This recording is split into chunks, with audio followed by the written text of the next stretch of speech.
Assalamualaikum warahmatullahi wabarakatuh. Kami dari kelompok 5 akan memaparkan materi tentang karakteristik perkembangan sosial dan emosional anak usia sekolah dasar.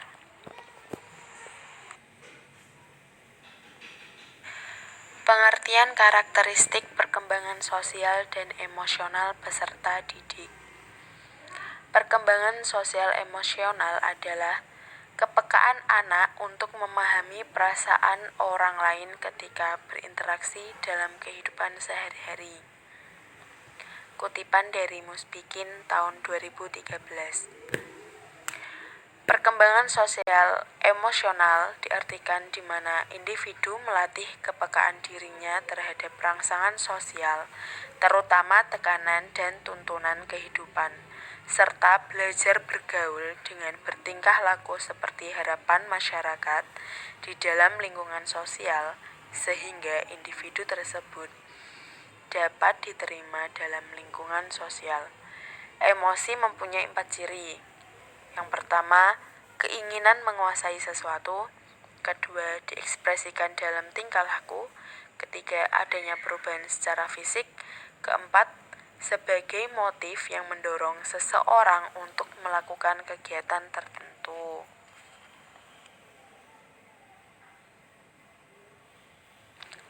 Karakteristik perkembangan sosial dan emosional peserta didik. Usia sekolah dasar menurut Erikson pada tahap industri versus inferiority atau rajin dan rendah diri. Usia antara 6 hingga 12 tahun, anak memiliki karakter sosial emosional sebagai berikut.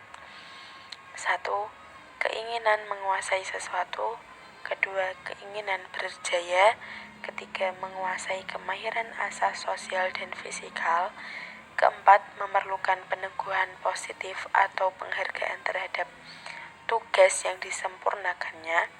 Kelima, merasa kompleks atau rendah diri jika dikritik. Kemudian, aspek yang dapat dikaji pada masa usia SD antara lain. 1. Self-esteem and self-concept. Kedua, perbandingan sosial. Ketiga, teman bermain atau kelompok. Keempat, keberterimaan kelompok. Kemudian, perkembangan emosi pada peserta didik sekolah dasar antara lain sebagai berikut.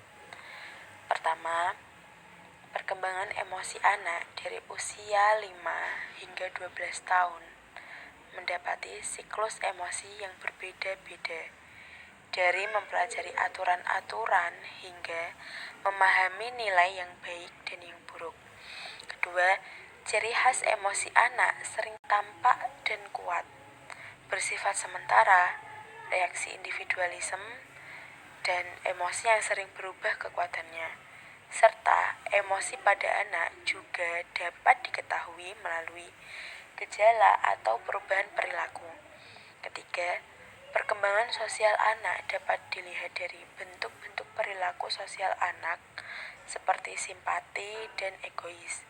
Keempat, faktor yang mempengaruhi perkembangan sosial anak yang paling kuat adalah dari keluarga dan dari luar keluarga.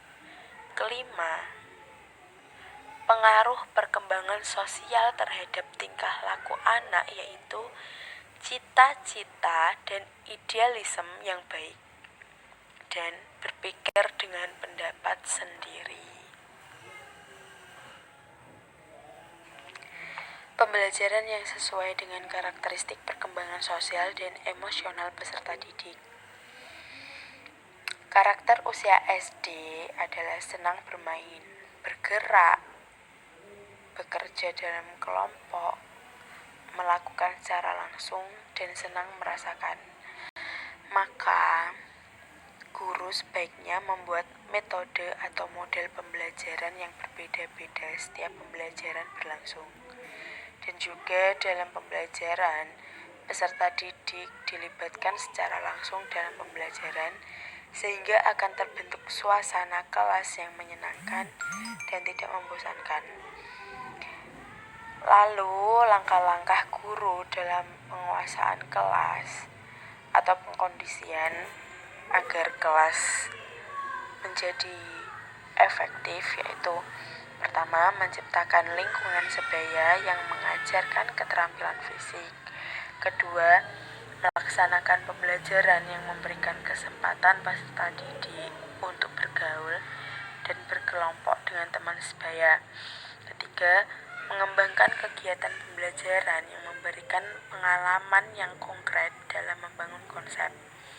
Keempat, melaksanakan pembelajaran yang membangun nilai-nilai sehingga peserta didik dapat memilih dan menjadi pegangan bagi dirinya. Sekian dan terima kasih. Wassalamualaikum warahmatullahi wabarakatuh.